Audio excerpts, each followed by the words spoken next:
Greetings to those who watch below. It's Friday, which means we've arrived at the next destination for our U.S. paranormal tour. Today we're in Massachusetts. But before we start, I'd like to say a huge shout out and thank you to Steffi Ray, Wicked Witch, Jess Black Curtain, Lisa Watts, Lefty Kim, and Christina Groves for being those who dwell below, an exclusive channel membership that you can join by checking the link in the description box. So sit back, relax, and enjoy. The Growl by JessieB. This took place in a small town near Boston, Massachusetts. It takes place in my mother's house, which is about 30 years old. We were the first owners. The land was an apple orchard before it was developed for housing, and before that was just woods. Many bad and stressful things have happened in the house, however. In the winter of 2013, I was at home with my mother. I walked into the bathroom, and as I entered, I heard a low growl behind me. As a note, we do not own a dog. I screamed, and my mother came running. I told her what I'd heard, and we hunted around for an explanation. We found a vacuum extension, and she suggested it might have tipped over, dragging against the wall and creating the growling sound. I had my doubts, but for the sake of my sanity, I agreed and forgot all about it. About 6 months later, my fiancé and I went hiking. We got lost in the woods and were picked up by a really nice woman. She was a devout Catholic, and when she brought us back to our car, she handed me a statue of a baby Jesus with a lamb. She said she had picked it up at a yard sale and felt that I was supposed to have it. I'm not religious, but I was touched by her kindness, so I brought the statue home with me. I set it in the bay window of the kitchen. The next day, around dinner time, my mum and I were in the kitchen talking. We were having a pleasant, normal conversation, just typical how was your day stuff. As we were standing there talking, we both heard a loud, menacing growl, distinctly coming from the air between us. It sounded like an angry dog. We hunted for an explanation, but after much unsuccessful cabinet wiggling and water running, we were both thoroughly spooked. My mum said the statue had been creeping her out and told me to get rid of it. She was afraid maybe it was responsible for the sound somehow, so I put it outside.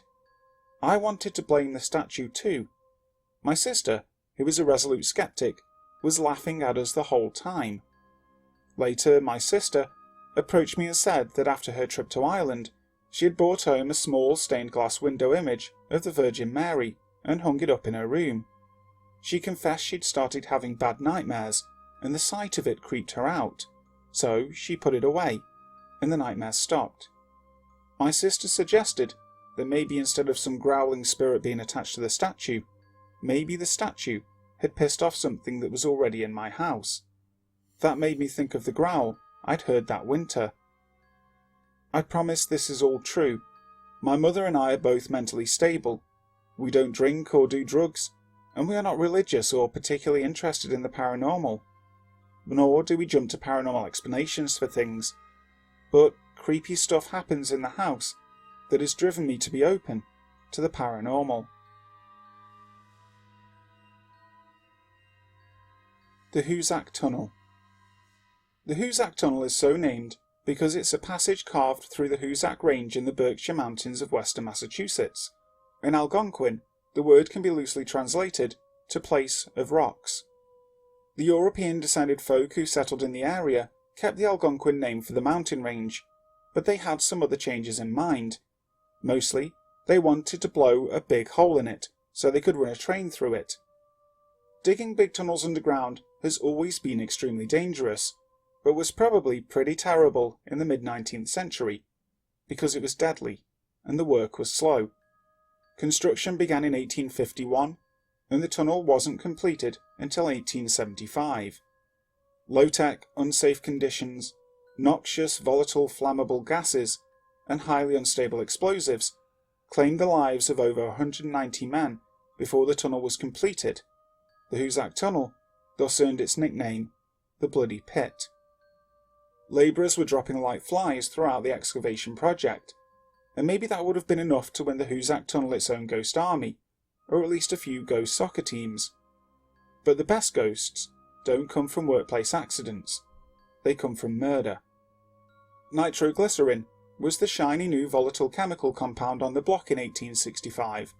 Well before it was ever used to treat angina, nitroglycerin was used to blow the righteous hell out of God's own mountains.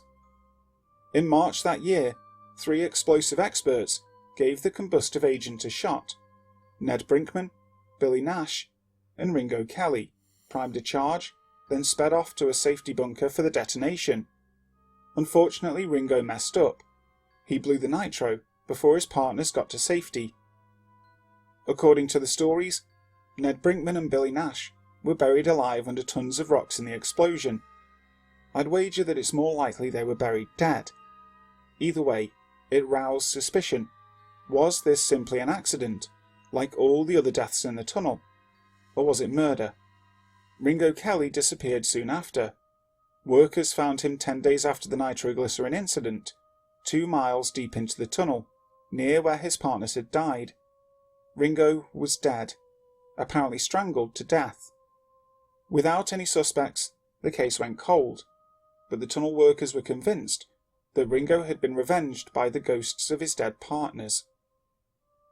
A high mortality rate was one thing, but ghosts were another. The workmen reported hearing cries of agony coming from a man's voice inside the tunnel, and refused to enter after dark. This was a problem. In September of 1868, a former cavalry officer and mechanical engineer named Paul Travers was asked by a Mr. Dunn to investigate. They entered expecting to find nothing but the sounds of wind howling through the rock. Instead, the two of them heard the voice of a groaning man, just as reported by the more superstitious workers. Travers wrote of the experience, "I'll admit, I haven't been this frightened since Shiloh." Just a month later, the tunnel claimed 13 more souls in the worst disaster of the entire project. A gas explosion destroyed a surface pumping station, filling the central shaft with debris. With the pumping station down, the 538-foot shaft filled with water, bringing some dead bodies with it. It would be over a year before all of the victims' bodies were discovered, some of them on a makeshift raft, built to keep the men from drowning in the rising water. In the meantime, before all of the bodies were accounted for, workmen told stories about seeing the dead men's ghosts, on the mountaintop, in the tunnels, carrying their tools. They reported hearing muffled wails near the flooded shaft. It's hard to say if they simply imagined these sounds, or if they were actually hearing cries for help from the survivors who had built the raft, the voices of ghosts who had not yet died. The sightings seemed to have stopped after all the bodies had been recovered and buried, but the moans and groans of the dark tunnel kept up, and workers remained fearful. 4 years after the explosion, the powers that be finally got a guy with a PhD to take a look. Dr. Clifford Owens and a man named James McKinstry entered the tunnel at 11:30 p.m, apparently hoping to see something. Dr. Owens wrote, "We had travelled about 2 full miles into the shaft when we finally halted to rest. Except for the dim smoky light cast by our lamps, the place was as cold and dark as a tomb. James and I stood there talking for a minute or two, and were just about to turn back, when suddenly I heard a strange, mournful sound. It was just as if someone or something was suffering great pain. The next thing, I saw a dim light coming from along the tunnel from a westerly direction. At first I believed it was probably a workman with a lantern, yet as the light grew closer, it took on a strange blue colour, and appeared to change shape into the form of a human being without a head. The light seemed to be floating along about a foot or two above the tunnel floor. In the next instant, it felt as if the temperature had suddenly dropped, and a cold, icy chill ran up and down my spine. The headless form came so close that I could have reached out and touched it, but I was too terrified to move. For what seemed like an eternity, McKinstry and I stood there gaping at the headless thing like 2 wooden Indians. The blue light remained motionless for a few seconds, as if it were actually looking us over, then floated off toward the east end of the shaft, and vanished into thin air. Just in case we thought that Dr. Owens was as superstitious as any of the tunnel workers, he included the following. I am above all a realist, nor am I prone to repeating gossip and wild tales that defy a reasonable explanation. However, in all truth, I cannot deny what James McKinstry and I witnessed with our own eyes.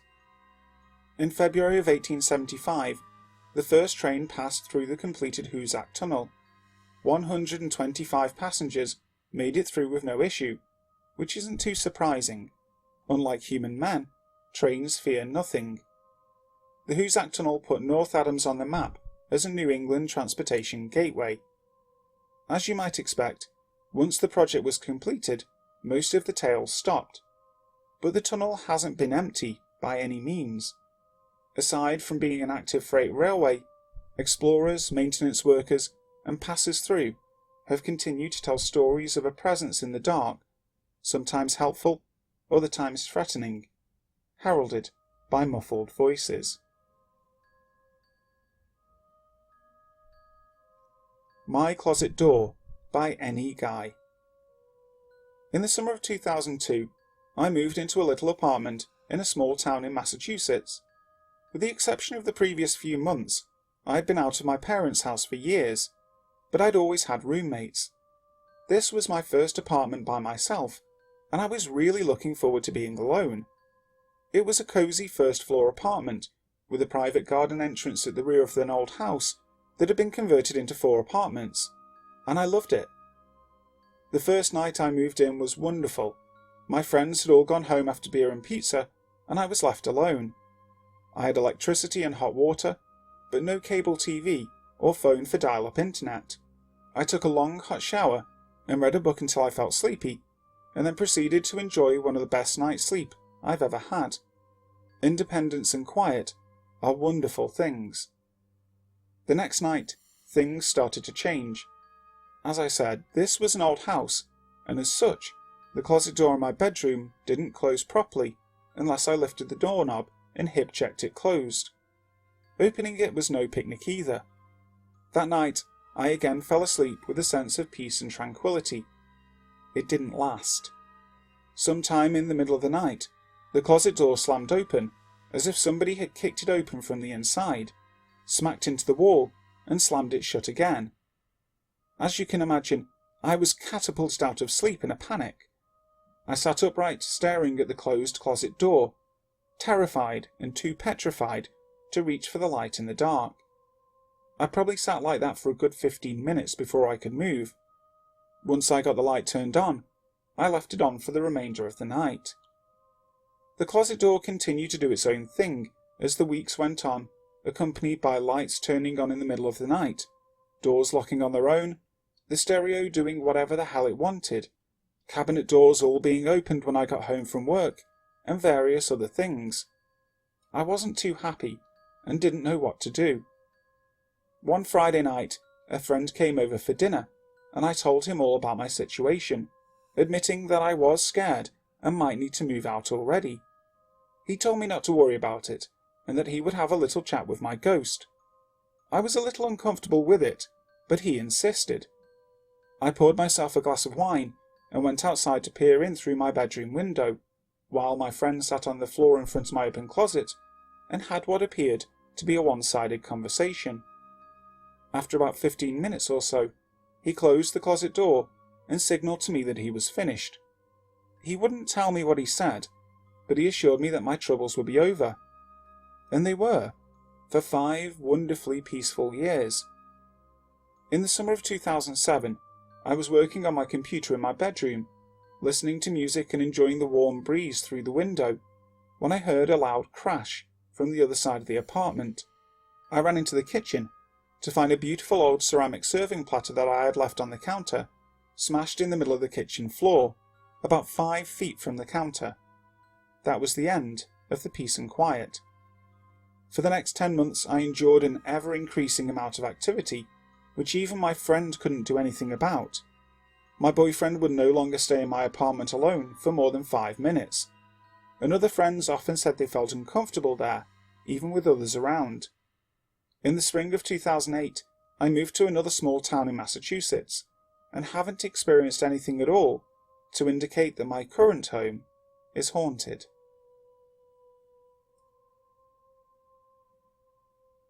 The Landlord by BSK 36. My name is Jean. I have 3 children, 10 grandchildren, 4 great-grandchildren, and a husband of 33 years. I also take care of a mentally challenged man 7 days a week. This is my true ghost story. At the time when this story took place, I was 28 years old and had just had my 3rd child. I never really believed in spirits or ghosts before this, but after what happened to me and my family, you bet I believe. It was 1975 in Dorchester, Massachusetts, and we had just moved into the top floor of a 3-decker apartment. And for the first 2 months, everything seemed normal. My husband would get up and go to work, the 2 older kids would be off to school, and the baby and I would stay home. That was the normal routine. I remember the first time that it all started. It was after midnight and I was laying in bed. My husband was asleep next to me and I was wide awake. As I lay there trying to get back to sleep, I heard something that caught my attention. It sounded like people talking. It was very faint, but clear. The voice sounded like a landlord describing an apartment. I didn't think too much of it. I thought that maybe it was the people down below us. As I turned over to switch positions, I looked up, and there he was, standing in my bedroom doorway, staring right at me. He was as clear as day. Holding the doorknob, he appeared to be peeking in, as if he was checking in on a child. He looked like an older gentleman, heavy-set with grey hair and rosy cheeks. He looked to be a jolly man. I wiped my eyes and blinked a few times, making sure I was awake and seeing what I thought I was seeing. We didn't say anything to each other. He just stared at me for a moment before I turned over and closed my eyes. When I turned back to look, he was gone. I don't know why, but I wasn't scared at all. I looked over at my husband, and he was sound asleep. I closed my eyes and drifted back to sleep. The next morning, I asked my husband if he had seen or heard anything unusual, and I told him what I had seen that night before. He said no and shrugged it off, as if I must have been dreaming, and then headed off to work. That afternoon I went over to my mother-in-law's house for a visit. As we were talking, I brought up what had happened the night before. I described the man that I had seen, and told her he was standing in my bedroom doorway. My mother-in-law was in shock. The look on her face was like she had just seen a ghost herself. She went on to explain that she knew the landlord of the apartment we lived in. His name is Mr. Tate, and he just passed away a few months ago. What I had described sounded just like him. Older, heavy-set with grey hair and rosy cheeks. She said, "Jean, I think you saw Mr. Tate." Chills ran up and down my body, but I still wasn't afraid. Later that night I was talking to my husband about what his mother had said to me. He couldn't believe it. "Jean, you're nuts," he said. I said, "Well, that would explain the voices I heard, sounding like someone describing an apartment." A few days have gone by, and I haven't heard or seen anything. Maybe I was seeing things. It was a little after 2 in the morning when I woke up to the baby crying. I got up to get the baby and make him a bottle, and then went back to my bedroom to feed him.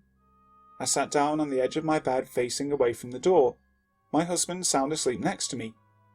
I started feeding the baby and reached for a cigarette. I know, holding a baby and smoking. Real nice, right? But it was 1975. Who knew? A few minutes had gone by, and I heard a voice say, "Jean, don't smoke between the hours of 2 and 4 a.m. This time, I was a little scared. I didn't look back to see if there was something behind me or not. I just reached over and put the cigarette out and continued feeding the baby. The rest of the night was quiet. That morning, I told my husband what I had heard. This time I think he believed me. He asked me if I was pulling at his hair or tapping him in bed last night. I said no, and he went on to tell me that he felt something tugging at his hair and it woke him up. He also thought he heard someone talking about numbers. He said he looked over at me and I was turned the other way sound asleep. "Do you believe now?" I said. Later that day, it was just me and the baby. I was in the kitchen and I could see the baby in the living room. Something caught my attention in the living room, so I went to investigate. I noticed that the lamp on the end table was off. I thought that maybe a bulb had blown, so I went over to check it and turned the switch just to see if it was off, or if the bulb really did blow out. I turned the switch, and to my surprise, the light turned on. I didn't make a big deal over it. Maybe it was already off and I thought it was on. But what was it that made me go in there in the first place? Oh well. I went back into the kitchen to finish what I was doing. A minute or two went by before I looked up to check the baby, and when I did, I noticed that the light was off again. I went back out to the lamp and checked it again. I turned the switch and the light turned on again. Okay, now I know something is not right here. You have to physically turn that switch with your fingers to turn it on and off. That's when I started talking to whomever or whatever was in my house. The rest of the day seemed to be okay, until that night, at dinner. We were sitting at the kitchen table having dinner, talking about the day we had all had. In the kitchen were the washer and dryer. Some time had passed, when all of a sudden, bang! We all jumped out of our seats. The noise we heard came from the dryer. It sounded like someone had walked by the dryer and hit it really hard. I looked at my husband, and he looked at me with wide open eyes. Okay, we know you're here. You don't have to bang on things, I said. You're scaring the kids. Can you please stop? We didn't hear or see anything the rest of the night. As a matter of fact, 2 weeks had gone by before it started back up again. It was around 4 o'clock on a Saturday afternoon. My husband was due home any time, and the 2 older kids were across the street at the park. The baby was taking a nap in the living room, and I was in the bathroom blow-drying my hair, when all of a sudden, the blow-dryer stopped and the light went off. Great, the power went out. I didn't think much of it until I heard the TV that we kept in the kitchen. I looked around to make sure the power was really out. The TV in the living room was off, and all the lights were off. I tried turning on the lamp, and it wouldn't turn on. Even the refrigerator was out. The only thing that was on was the TV in the kitchen. I walked over to the TV that was on and checked it out. It was plugged in and the switch was on. I walked back into the living room and picked up the baby. Then I called my husband. He was still at work. Great. This time I was really frightened. I mean, no power in the whole apartment, except the one TV in the kitchen. My husband told me I should go downstairs and check the circuit breakers. I said, "What? Are you kidding me? I'm not going down there." He said I needed to go check it out, or I'd have to wait until he got home. I didn't want to, but I did.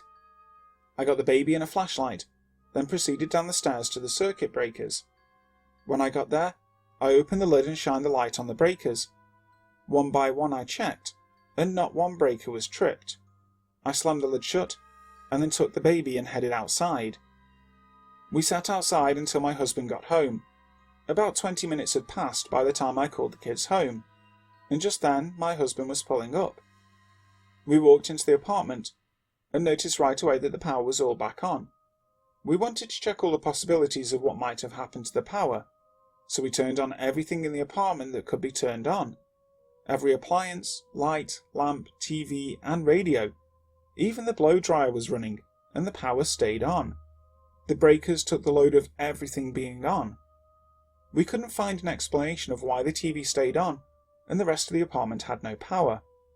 Most people would have probably moved out by now, but it didn't frighten us so bad to be there. We kind of had fun with it. Plus, it didn't happen every day. Days or weeks would go by before something else would happen. Time did pass before the next encounter. I remember my daughter calling me into the next room. She was trying to open the closet door, but it was stuck and wouldn't budge. It was weird because we never had a problem with that door. The door was an older one that needed a skeleton key to open it. I took the key from my daughter and tried to open it myself, but it still wouldn't budge. I turned the knob back and forth and pulled on the door. Nothing. When I pulled on the door, it felt like someone was on the other side holding it shut. My daughter and I could not figure it out. We stood there, puzzled, staring at the door, when all of a sudden, it popped open. I looked down at my daughter, and she was gone. She took off like a bat out of hell. The door didn't open hard or fast, it just kind of slowly creaked open. I still have no explanation as to how that happened. It's just one more thing added to the activities of that apartment. Just like our back door, that would sometimes be wide open when it had a chain lock on it, and nobody claimed to open it. Or like the plates my aunt had given me. Before we moved in, my aunt had given me 2 decorative plastic plates. They each had a picture of a man and woman on them, and they both had mine and my husband's name on them. I had them hanging next to each other on the wall next to the pantry. One night, we heard a crash in the other room. We got up to see what it was. When we walked in the room, I noticed one of the plates my aunt had given me was on the floor. It didn't shatter, but it had a crack right through the neck of the picture. The strange thing is, the plate was about 5 feet from the wall. I thought that if something fell off the wall, wouldn't it just fall straight down? We went back into the living room, saying, "Great, here we go again." About 5 minutes passed before we heard another crash. We went back into the other room to find that the other plate had fallen too. Again, the plate was about 5 feet from the wall, but this time the plate was cracked in a V shape on the forehead of the picture. I don't believe the cracks on the plates meant anything, it's just where they happened to crack. But the distance of the plates from the wall was very strange. I guess Mr. Tate didn't like my plates. When we moved into the apartment, it looked like someone was in the middle of fixing it up. For instance, the wallpaper in the kitchen and hallway looked new, but unfinished.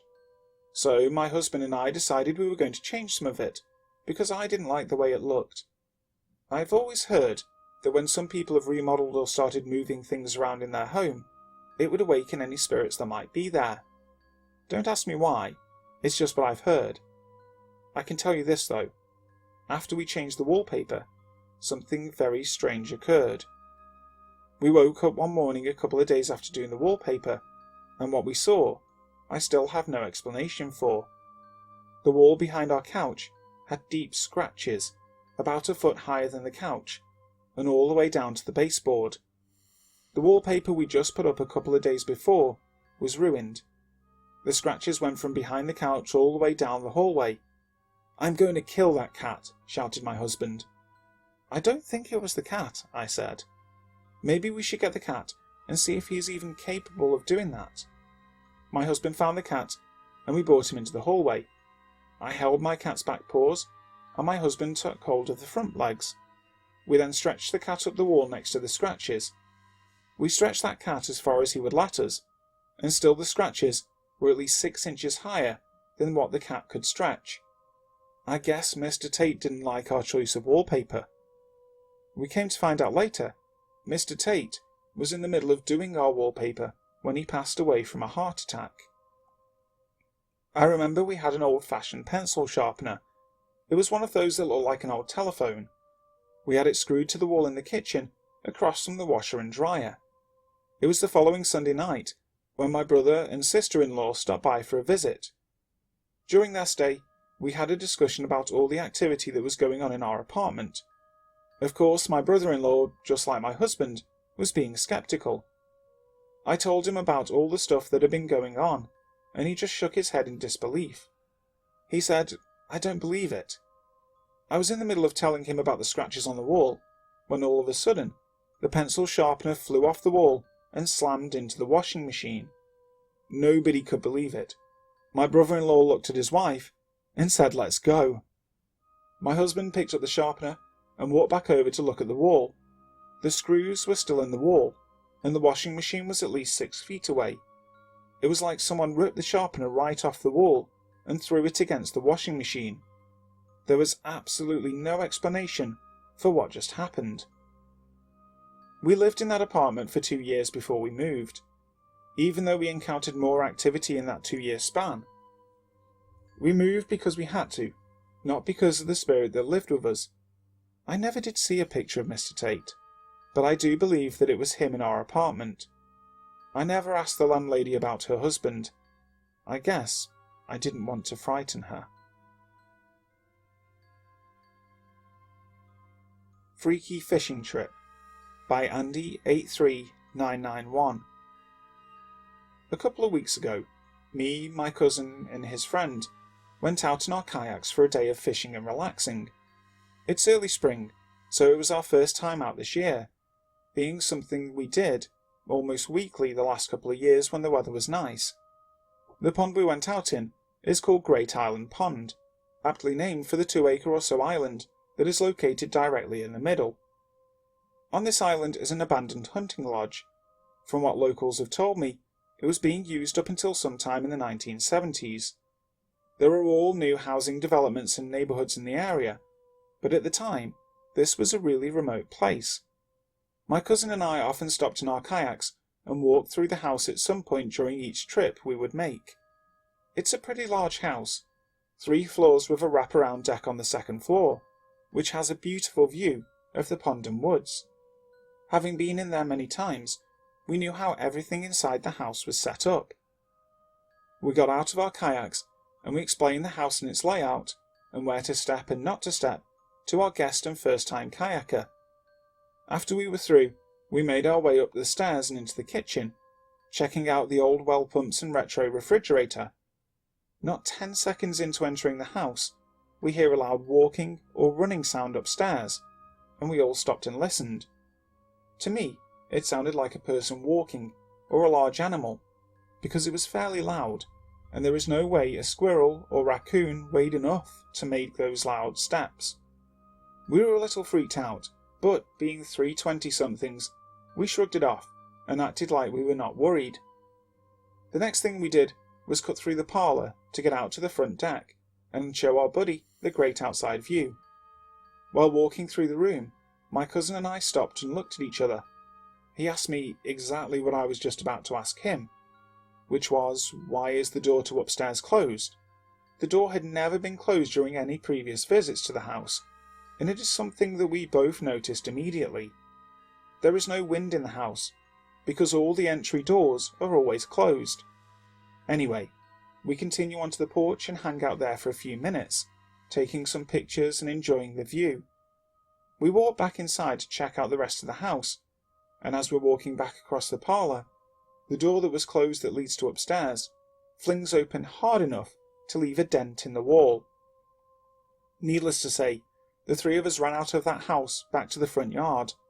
We were all visibly shaken up, and were trying to figure out how that could have possibly happened. There was no wind that day, all doors were closed, and the door that opened was clicked shut all the way when we first saw it. After 5 minutes of deciding if we should go back in, we did exactly that. We went upstairs and could not find a thing, not even a scared animal. We were totally dumbfounded. Needless to say, it was a very interesting and confusing pit stop during our mostly relaxing day. Hi there guys, thank you so much for listening to today's video. I really hope you enjoyed it. Where do you think we should head to next on our paranormal trip? Make sure you let me know in the comments section below. I'll be picking one for next week's video. If you like the video, make sure to also leave it a like, and if you haven't already, please subscribe to the channel, making sure you hit the notification bell so you know when the next video goes live. So, until next time, sleep tight.